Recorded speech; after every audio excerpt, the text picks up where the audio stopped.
நியாயம்? அவனோட சுய சம்பாத்தியத்துல மக்களுக்கு குடுக்கறதுல அவனோட பேரு போடக்கூடாது, அவன் போட்டோ போடக்கூடாது. எதுக்கு இந்த வெட்டி விளம்பரம் நீங்க?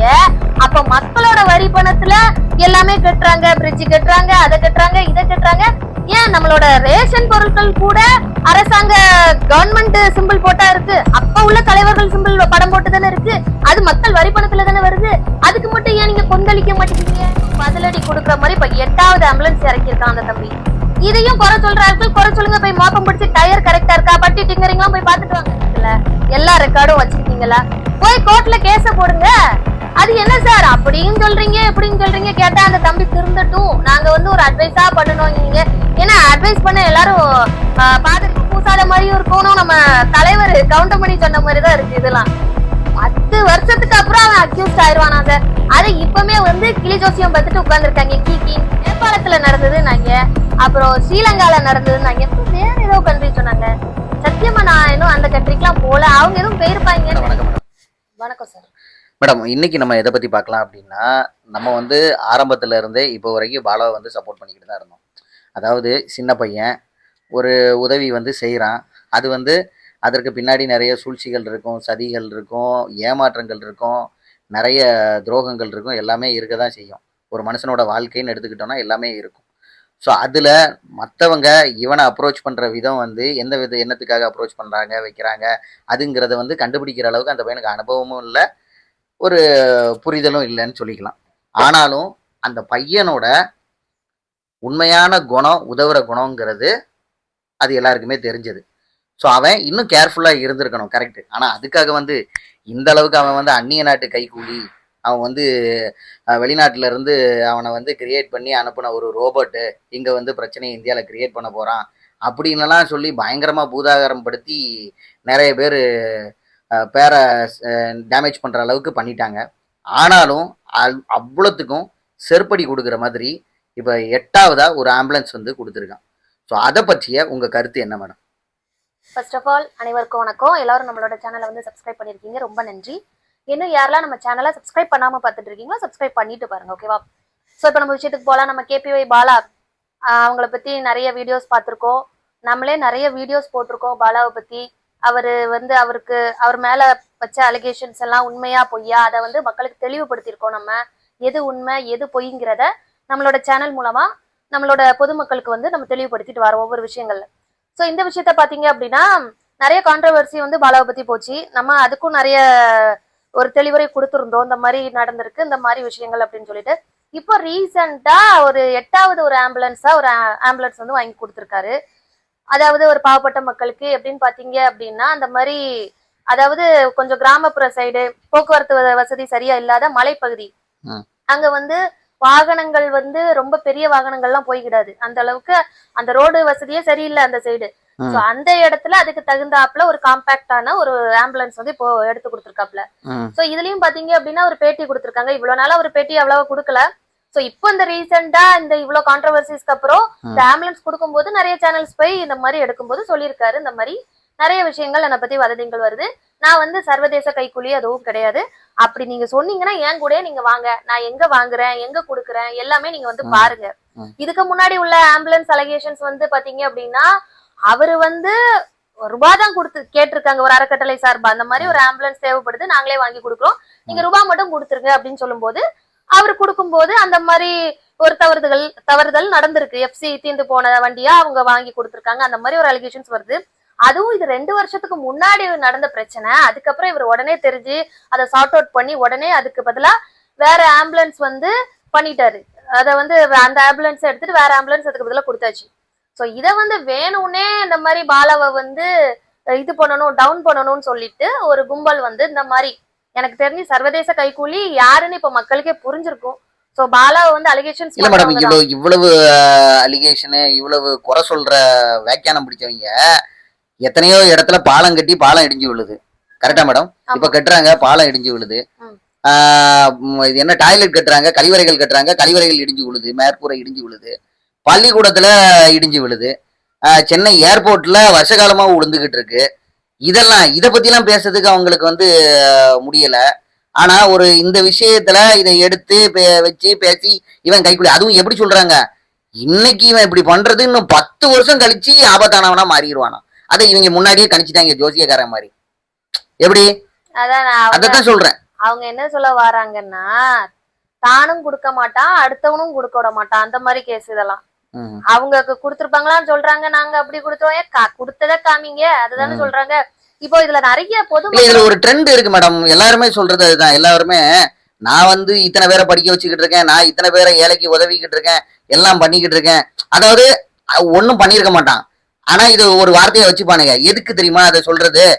அந்த அப்படி சொல்றவன் அவ்வளவு பேரையும் பாருங்க, வலது கைக்கு கொடுக்கறத நான் இடது கைக்கு தெரியக்கூடாதுன்னு நான் நினைப்பேன். அதனால நான் வெளியே சொல்றது இல்ல. கொடுத்தாதானையா தெரியும். அதத்தான் சொல்றேன், சொல்லித்தான் பாரு, அதான உண்மை. இப்போ அதாவது இந்த மாதிரி 4-5 பேரு கிளப்பி விடுற வீதியில நிறைய பொதுமக்களும் என்ன சொல்றாங்க, அப்போ ஏன் அந்த மாதிரி வீடியோ ஷூட் பண்றாங்க, ஏன் இந்த மாதிரி பப்ளிசிட்டி பண்றாங்க? நான் என்ன சொல்ல வரேன், பப்ளிசிட்டி பண்ண போய் தானே பாலான்னு ஒருத்தன் இருக்கான், உதவுதான் நம்மளுக்கு எல்லாம் தெரியுது. இல்லன்னா அதாவது பாலா வந்து சென்னையில ஒரு செலிபிரிட்டி, ஓகேவா, அவர் வந்து நிறைய ஷோஸ் பண்றாரு, நிறைய ப்ரோக்ராம்ஸ் பண்றாரு, அதுதான் மக்களுக்கு தெரியும். அவரோட என்ன ஒரு மறுமுகம் வந்து யாருக்குமே தெரியாது. இந்த மாதிரி மீடியா இருக்க போய் தான் எல்லாத்துக்குமே தெரியுது. நான் என்ன சொல்ல வரேன், அரசாங்கம் பொதுவா எல்லா கட்சியுமே சொல்றேன், ஆட்சிக்கு வந்தா ஆட்சியில உள்ளவங்க மக்களுக்கு பண்றது வந்து விளம்பரம் பண்ணாம பண்றாங்களா? நான் அந்த கேக்குற 4 பேரை நான் கேக்குறேன். இத்தனைக்கும் இதெல்லாம் மக்கள் பணம், அவங்களோட சுய சம்பாத்தியம் கிடையாது. சரியான இது மேடம், சொல்லுங்க. மக்கள் வரி பணத்துல இருந்து கலெக்ட் பண்ற பணத்துல நாட்டு மக்களுக்கு நல்லது பண்றாங்க. பொங்கலுக்கு, தீபாவளிக்கு அரிசி, மளிகை ஜாமான் அதெல்லாம் குடுக்கறாங்க. அந்த பையில எல்லாம் அவங்களோட படம் தான் போட்டிருக்காங்க. அப்போ மக்களோட வரி பணத்துல இருந்து மக்களுக்கு செய்யற இதுலயே அவங்க பேரை போடுறாங்க. அவங்களோட அதாவது அவங்க பேர அந்த மேம்பாலத்துக்கு இல்லன்னா, நான் அதாவது பொது இடத்துல சொல்றேன், இந்த மாதிரி ரயில்வே ஸ்டேஷன், பஸ் ஸ்டாண்டு, அதுக்கு இதுக்கெல்லாம் ஏன் அவங்க பேரை வைக்கலையா? ஏன் அது அவங்க வீட்டு பணமா, அவங்க சம்பாதிச்ச பணமா? மக்களோட வரி பணம், அதுக்கு அவங்க பேரை தானே வைக்கிறாங்க. அதை யாராவது கேக்குறீங்களா? எங்க வீட்டு பணத்துக்கு நீ ஏன் உன் பேரை வைக்கிற? ரோட்டுக்கும் வீதிக்கும் அந்த ஸ்டேஷனுக்கும் இந்த ஸ்டேஷனுக்கும் ஏர்போர்ட்டுக்கும் கேட்க முடியுதா? கேட்க வக்கு இருக்கா யாருக்காது? அப்பாவி பையன் அவனோட சம்பாத்தியத்துல இருந்து பண்றான். அப்ப அந்த கர்வம் இருக்கதானே செய்யும் அவனுக்கு. நான் பண்றேயா, என் சம்பாத்தியம், நான் வேர்வை சிந்தி உழைக்கிறேன், நான் மக்களுக்கு பண்றேன், என்னோட போட்டோவை அதுல போட்டு கொடுக்கறதுக்கு போடக்கூடாதுன்னு சொல்ல நீங்க யாரு? அப்படித்தானே அந்த பையன் கேப்பா. அந்த பையன் கேட்கணும் இல்லையா? நான் கேட்பேன் சார். மத்தவங்க எல்லாம் பண்றாங்க, அதை கேட்க துப்பு இருக்கா? அப்ப அந்த அப்பாவி பையன் அவனோட ஏன் மத்த இடத்துல இருந்து கொள்ளையடிச்சு குடுக்கறானா, இல்ல உங்ககிட்ட இருந்து அடிச்சு பிடுங்கி குடுக்கறானா, என்ன பண்றான்? அவனோட இதுல பண்றான். அவனுக்கு எல்லாமே ப்ராப்பரா டாக்ஸ் பே பண்றான். சார், நான் என்ன சொல்ல வரேன், ஒரு சின்ன விஷயத்துக்கே நம்ம கவர்மெண்ட எதிர்த்து ஒரு வார்த்தை பேசினாலே ஓட ஓட விடுறாங்க. இந்த மாதிரி ஒரு பையன் சமூகத்துக்கு நல்லது பண்ணிட்டு இருக்கான், அவங்க கண்ணெல்லாம் உருத்தாமலா இருந்திருக்கும், அவன் ப்ராப்பரா ஏதாவது ஒரு பிரச்சனை அவன் மேல இருந்தா இந்நேரத்துக்கு அவன் உள்ள கம்பியை நீட்டு தானே இருந்திருப்பான். அவன் மேல எந்த கேஸும் போடாமலா இருந்திருப்பாங்க நம்ம அரசாங்க சார்பா. அப்போ சொல்றாங்கன்னா கேக்குறவங்களுக்கு புத்தி எங்க போச்சு? நிறைய பொதுமக்களும் இதை அப்பாவித்தனமா நம்பிட்டு இருக்காங்க. ஓ, அப்போ கைகூலியா இருப்பானோ, கங்கூலியா இருப்பானோ அப்படின்ட்டு இருக்காங்க. புரியுதா? சோ அதனால முதல்ல தெளிவு வேணும் மக்களுக்கு. அப்படி அந்த ஒரு தெளிவு இல்லைன்னா மத்தவங்க சொல்றதை கேட்டு கொஞ்சமாவது தெளிஞ்சுக்கோங்க. இந்த மாதிரி ஆட்டு மாட்டு மந்தைங்க மாதிரி, ஓ அவங்க சொல்றாங்க, அவங்க பெரியவங்க, அவங்க சொல்றது கரெக்ட் தான், அப்படிலாம் ஏமாறாதீங்க. அதுதான் உண்மை.